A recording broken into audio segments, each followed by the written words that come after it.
Hello! This week, HPL Discovery is doing static electricity as our kit theme. This one's for the 1st through 4th grades and what I call the static electricity toolkit.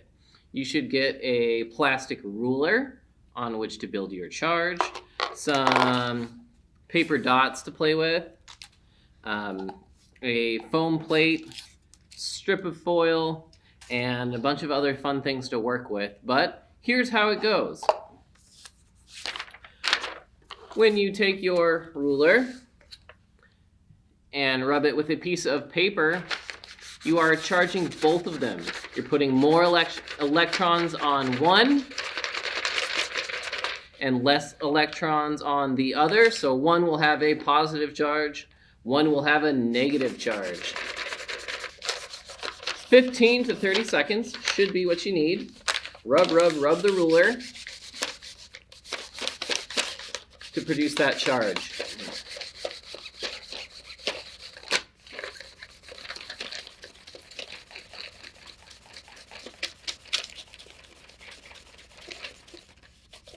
Test it a little bit on your hair. It might make it fluff up. I don't know if I have enough hair. Let's try that again. There we go. You can see I got one of these paper dots to pop up. See how it was following the ruler? The closer I get it, the more they will pop up and be attracted to that static electricity. Can you see how they're dangling there? You can move them back and forth. Some of them are spinning and dancing. I'd like for you to try that yourself with a kit and see how this one's stuck. Let's try the same experiment again, but this time we're going to use foil. This crumpled aluminum foil. We're going to tear off some small pieces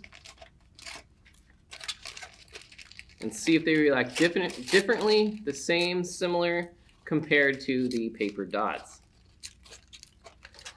Same thing again. 15 to 30 seconds of ruler rubbing to get that charge back on there.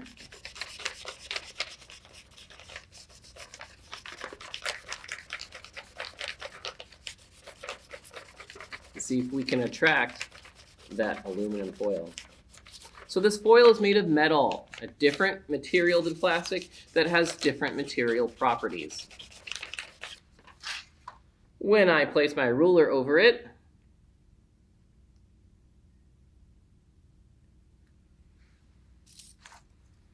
let's see, you can see how it jumped, but it just jumped that one time.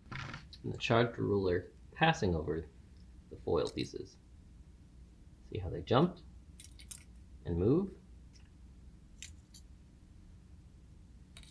Over time,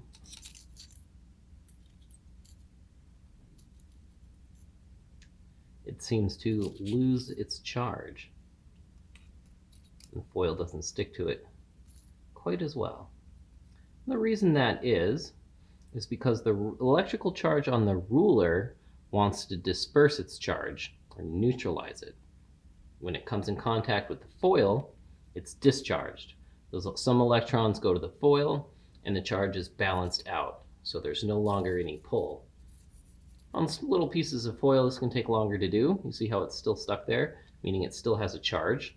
It still has that electronic pull like it does with the paper. The paper will not discharge because it does not conduct electricity. It produces no current. So they will attract to each other, but the charge won't dissipate. So you should be able to attract the paper for a while. Another activity you can try with static electricity is separating pepper from salt. Let's go ahead and make a mixture here, just right on the table. Some salt, some pepper. Oh no, I've mixed them together. How will I ever get them to separate? Let's go ahead and mix them together a little bit more for this.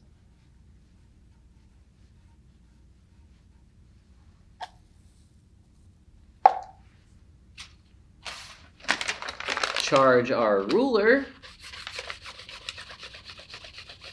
and take a look at what happens. Slowly lower the ruler towards the salt and pepper mixture and we'll see what happens. The closer I get it,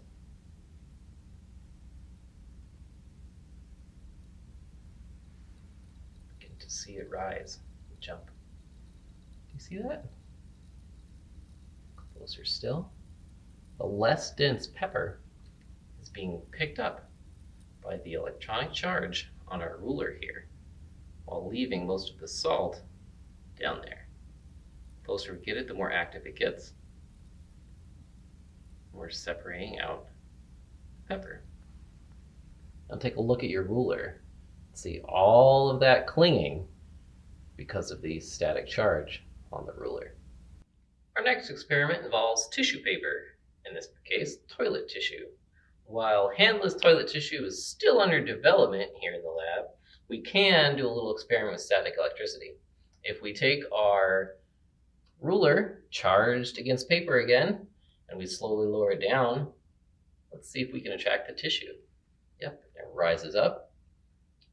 There it is attached to our ruler where we can unspool it and make it dance just a little bit. Again with that static charge. Well, that concludes our demonstration that, oh wait, no it doesn't, just a second, bonus science. There's a few more instructions in your kit and a foam plate to do this experiment with different materials. Different materials store different amounts of, exchange their electrons easier and harder than others. A really good combination is latex and hair, like a balloon against your head. If you have a plastic PVC pipe and wool, or our little cuddly animal friend and some plastic foam here should do very nicely. So I'm just going to rub it against the dog for 15 to 30 seconds to add an electric charge. It's okay, he loves it.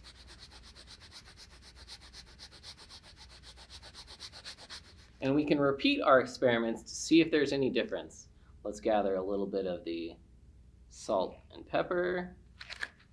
Maybe we could pick up some of these. Oh, yep, there's some floating foil. More charge, Rufus.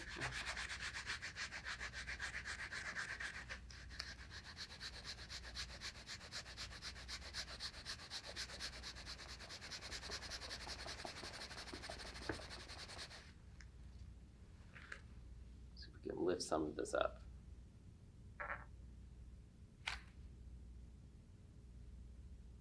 Well, we didn't generate enough current from that dog, but go ahead and try it at home and see how well it works for you.